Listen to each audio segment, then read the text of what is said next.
Alors, certains m'ont posé la question de savoir, enfin, certains m'ont demandé si je pouvais parler de Jésus. Comme je vous l'ai dit, je n'ai pas accepté le Seigneur ou décidé de m'engager dans la voie du Seigneur parce que quelqu'un venait me parler de la Bible. Non. Je vais tout simplement vous dire les choses. Alors, en 2014, alors que je décide de sortir de tout ça, sorcellerie, toutes ces choses, parce qu'il faut le dire que je décide aussi comment je décide de sortir de toutes ces choses-là. Ça n'a pas été facile parce que je vivais des persécutions terribles. Alors, à la suite de ça, on va me demander, hein, c'était, voilà, on va me demander de donner ma mère. Lorsque j'étais dans ces choses-là, dans le cercle auquel j'appartenais, on dit non, mais écoute, il faudrait que tu donnes ta mère. Parce qu'on m'avait établi comme étant roi là-bas. Comme étant roi, on m'avait fait asseoir sur le trône. Et on m'avait remis un vase. C'était comme un vase multicolore qui me conférait le pouvoir et l'autorité. Donc ça m'a donné, j'avais ce vase-là, ça me conférait, ça m'a donné un pouvoir, une autorité. Et on m'avait fait asseoir sur le trône. Maintenant, tout cela, lorsqu'on m'avait désigné comme héritier dans la famille, on me désigne comme héritier. Maintenant, qu'est-ce qui se passe? On veut maintenant que je donne un membre de ma famille, notamment ma mère, parce que j'avais promis de leur donner ma mère. Alors, on était comme ça dans une grande réunion. Il y avait le feu. Pam, pam, pam, pam, pam. Ils étaient en train de manger.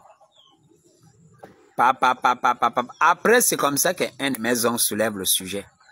Il dit, mais au fait, mais toi, on t'a déjà nommé, tu es déjà assis sur le trône, c'est toi qui es maintenant machin tout, le gouvernant. Maintenant, où est le sacrifice que tu lui as apporté? Parce que tu as dit que tu devais donner ta mère. Oh oui, oui, oui. Avant ça, on me persécutait. C'était des guerres, je dis bien, à tel point que ma grand-mère, quand je suis dans la chambre, qu'elle se manifestait, elle arrivait sur la toiture, qu'elle se posait sur la toiture. C'était pas des pieds hein, que j'entendais, c'est la toiture vibrait. Le foyer passait comme ça, pam, elle sort par derrière, comme ma chambre est à l'extérieur, elle arrivait par l'arrière de ma chambre sous la forme d'une sirène, avec une couronne à la tête, et rentrait traverser le mur. C'était le combat tous les jours, jusqu'à tel point que mes ongles se battaient avec moi physiquement. Physiquement. C'est-à-dire que vous allez arriver dans des trucs où quelqu'un est en train de faire des reproches. Oh non, il me doit de plus, il me doit de l'argent. Vous allez seulement venir vous en mêler. Et c'est comme ça que certains d'entre vous recevez les attaques. Pam. Et puis vous partez mourir. Pourquoi? Parce que qu'est-ce que vous faites des conditions réellement en train de se disputer pour l'argent? L'argent n'est qu'un prétexte. En réalité, c'est autre chose. Et c'était comme ça sur des faits bêtes.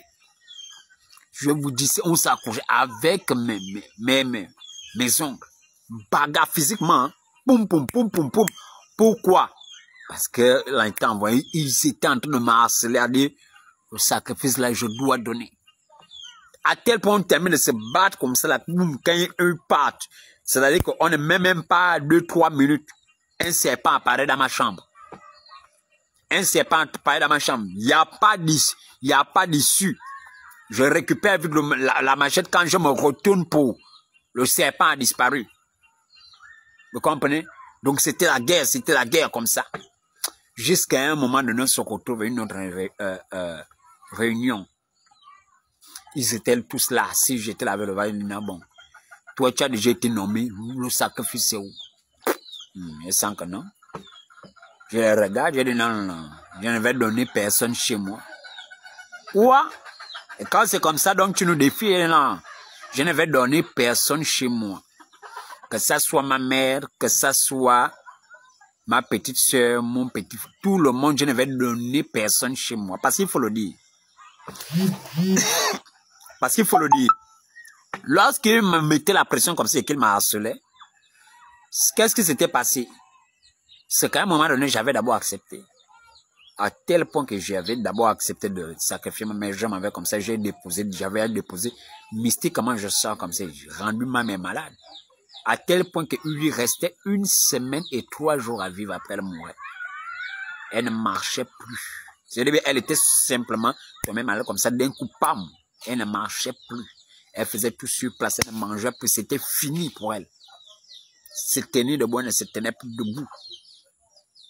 Il restait 1 semaine et 3 jours. Quand vous, dans le monde mystique, quand vous faites quelque chose, vous savez avec précision combien de temps, le nombre de jours. Vous savez avec précision. C'est pas à peu près. C'est comme ça qu'après, je m'assois, je sens que, bam, je dis que messieurs là, ils vont me gagner. Oui, c'est quoi, même si, comment, mais attends, je vais rester sans mère, non. Je ne vais pas pouvoir la ramener, je vais rester sans ma mère, non. C'est ma mère. Comment cela va me gagner? Comment je vais perdre? Je vais donner ma mère comme ça. Ma mère.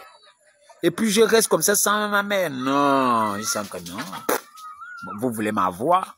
Arrêtez-moi vos histoires. J'attends la nuit. Quand la nuit arrive, je dors. Quand je dors, je m'en vais de l'autre côté. Et là, j'étais en forme mage blanc. J'étais en mage blanc. Je porte une longue robe blanche, capuche. Et c'est encore, j'ai guéri ma mère, j'ai enlevé tous les trucs que j'avais fait sur elle, pap.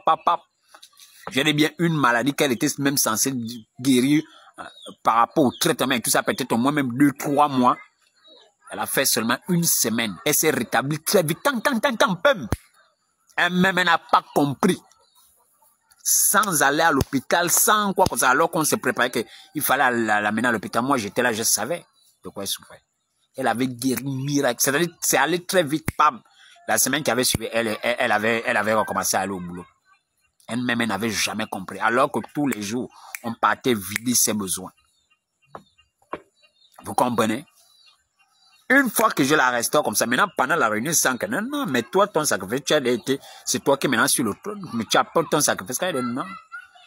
Hein? Et puis d'abord, étant même acheté et tout, qu'est-ce que tu avais déjà accepté de donner. Et qu'est-ce que tu as fait? Tu es même encore allé la guérir. Tu es même encore allé la guérir. Ah. Qu'est-ce qui se passe? C'est comme ça que moi maintenant je leur ai dit que non, je donne pas ma mère. Quoi? Mais quand c'est comme ça, donc tu nous défies, non. Je ne donnerai personne, d'ailleurs, que ce soit ma mère, que ce soit tous les membres, je ne donnerai personne chez moi. Mais quand c'est comme ça, de ça signifie que tu nous déclares la guerre. Oh, je me lève. Je me lève. J'étais debout, long capuche, tout ça, machin, avec une lance.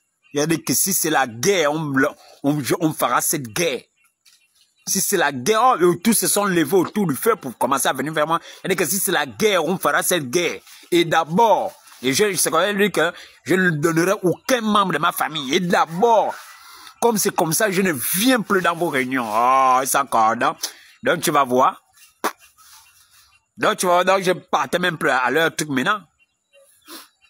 Donc je connaissais les techniques, la grand-mère, elle envoie comme ça les feux de manioc, elle fait sembler à travers ma mère, elle envoie les feux de manioc sans que... Ça c'est un petit détail, mon jeu toi aussi. Tu envoies les feux de manioc, tu fais semblant, non. Tu envoies l'argent, tu sais que moi j'aime l'argent, tu as pris l'argent. Tu as envoyé l'argent. À travers ma mère, fait semblant de donner à ma mère, parce que c'est que ma mère va dire encore, laisse ça, je connais ça. Oh.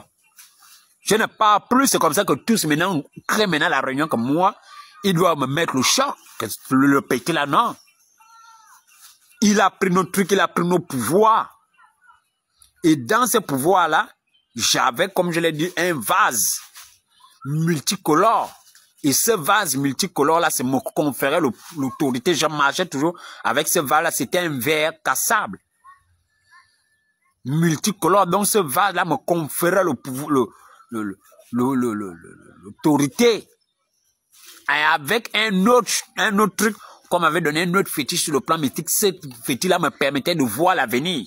C'est-à-dire que quand je sortais de mon corps, quand je sors ça, je cachais ça sur mon nez, quand je sors ça sur mon nez, je pose, je vois tout ce qui va se passer pendant la journée. Donc quand je reviens la journée, je sais tout ce qui va se passer toute la journée, qui je vais rencontrer, mais ça se manifeste en moi comme une sorte d'intuition. Oh, je sens que je ne sais pas trop ça, je n'ai pas envie d'aller là-bas. En réalité, c'est parce que j'ai vu. Ça se manifestait en moi comme une forte intuition. Alors il sent qu'il... Oh,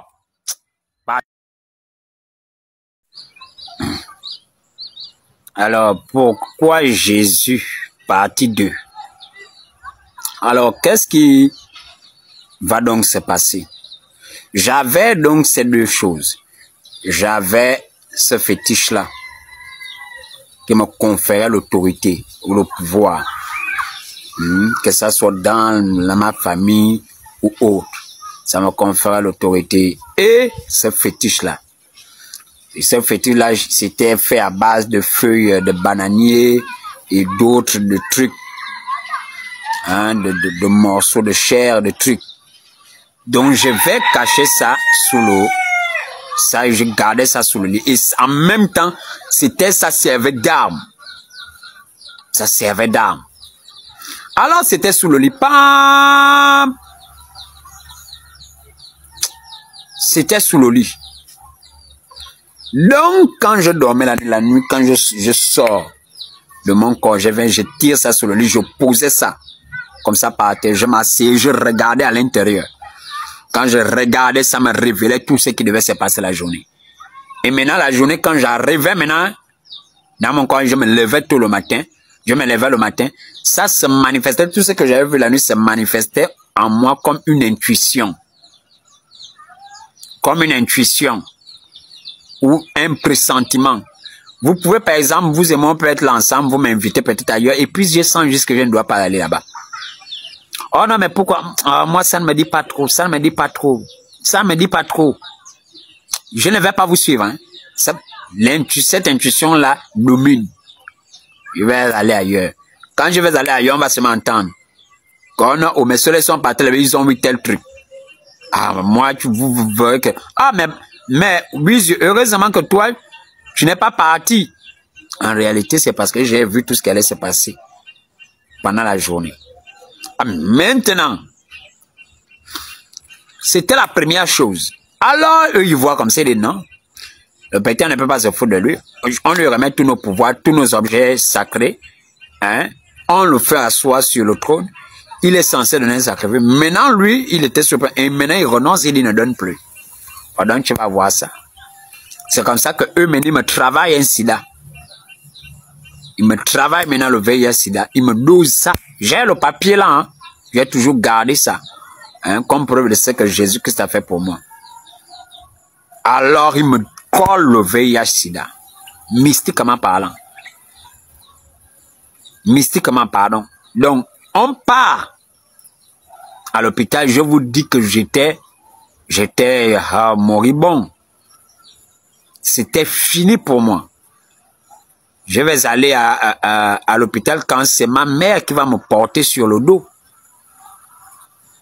On était parti à l'hôpital Nkembo, l'hôpital de Nkembo.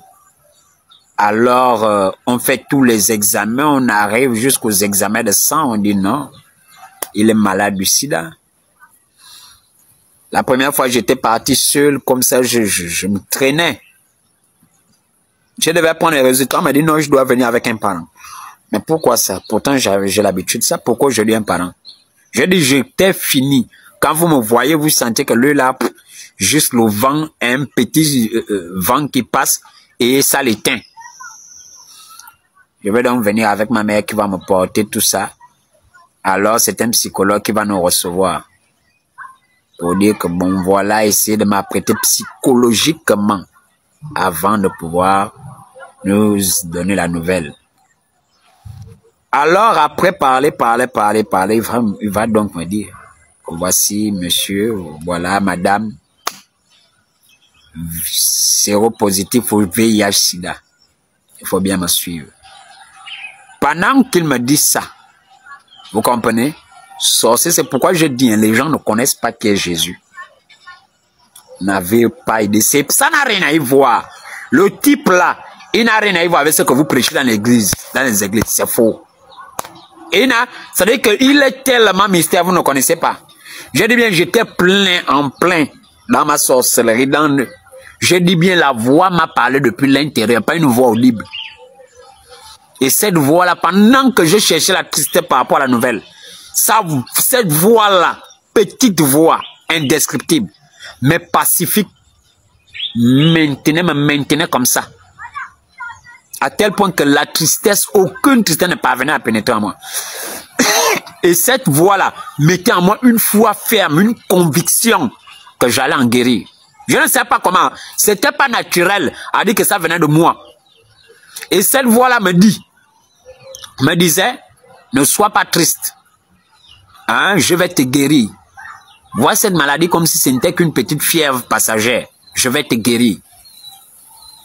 J'essayais de bloquer cette voix-là. Mais ça, c'est quelle voix qui me parle comme ça là?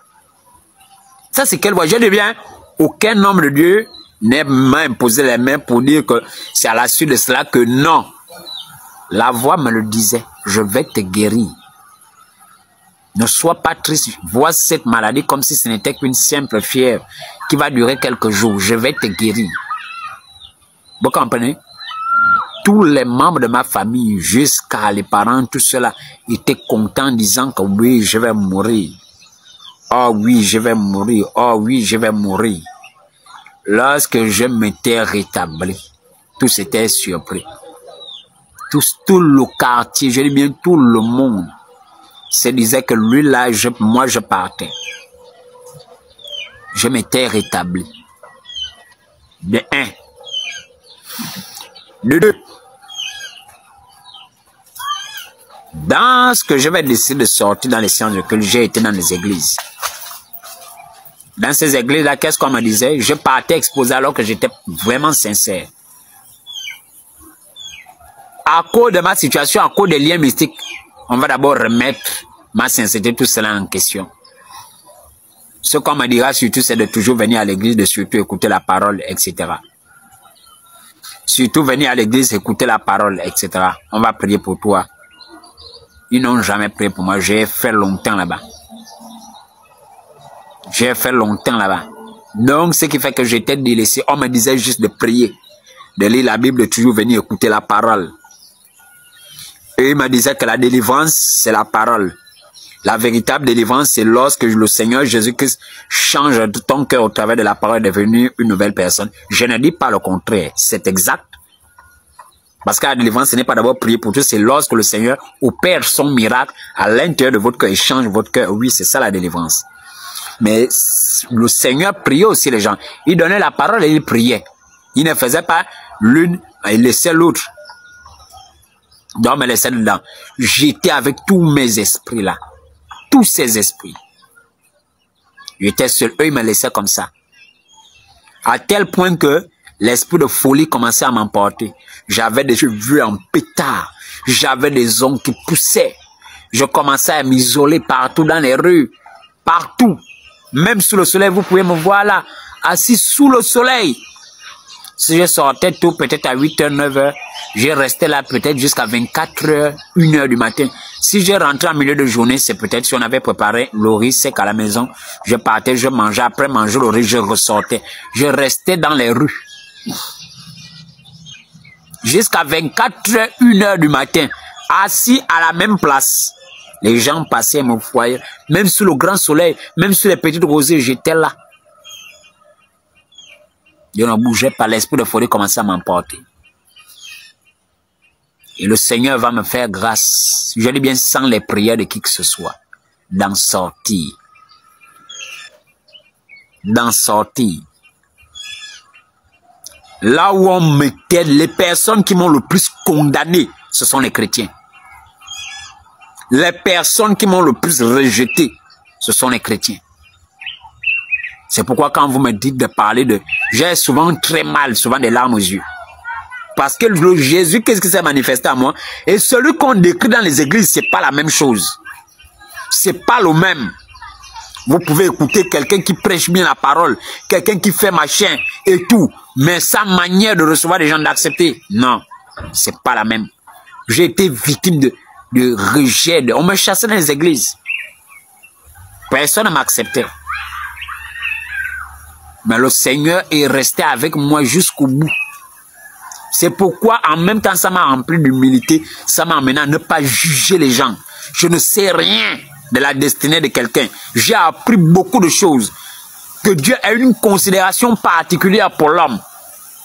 Ce que vous le voyez faire là ne détermine pas ce qu'il est dans le secret de Dieu, dans le plan de Dieu.